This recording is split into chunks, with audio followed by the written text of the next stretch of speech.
I'm Michelle Elaine. I am a resident acting company member here at the Alley Theater, and I'm a native Houstonian. I love being from here and working here. And I'm a mommy of 2 babies and a wife. I'm David Rainey, and I'm not actually from Houston, but I've certainly been here for like almost 26 years now. So I consider myself pretty entrenched in Houston.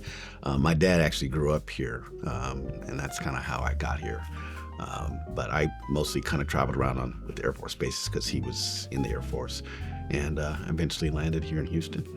And so I'm really excited to be a part of the company and part of the landscape that's here artistically. As far as family goes, my family, I'm the first person in my family to be in the arts at all. They didn't know anything about what was going on with all of that. So I didn't really have, any kind of influences that were sort of family related. I kind of found theater really by accident, and I fell in love with the process of it. I was like, it was like a huge puzzle. Like, this thing was written and it needs to be sort of reconstructed, and so the task is, how do you reconstruct it and do what it was intended? That was kind of my thing. So I was really focused on the work and not on sort of visions of, ooh, this person is great, I want to be like them. So it was different for me, I think, in that regard than a lot of other people. Similar to you, I didn't have anybody that was a thespian, or I'm not even sure that I remember any instrument players or painters or any artists at all. I think I was just blessed that my mom was very supportive of it, and my dad was supportive of it. No one ever told me you can't do that. It was when I visited Howard and I learned of the full, the legacy, the breadth of how many actors that I had seen and admired on screen came through there. It was a no-brainer for me. And so I did choose to major in theater and minor in Spanish. And my family just always said, good job, keep going, great job. They came to everything and just been very fortunate that way. I think you can use Black History Month as a way to take care of yourself, to celebrate, to find joy, to educate. By doing just that, learn more.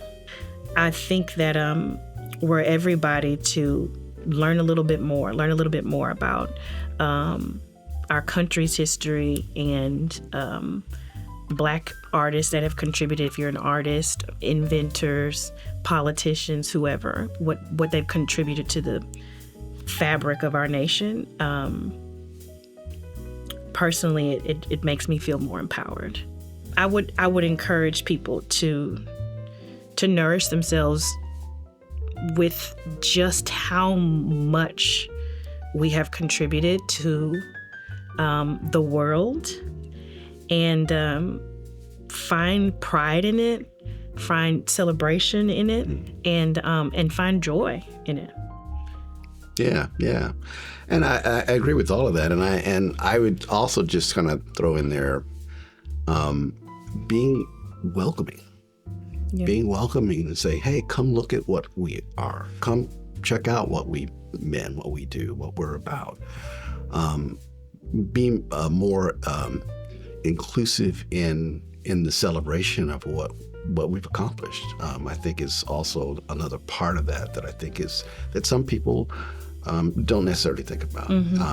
But it makes a big difference in terms of because it is a celebration not only of what we've done, but also a celebration of, it's also something that should be shared. It's something that should be, that people should have an invitation to, and not feel like, oh, they're doing their thing, we'll stand over here.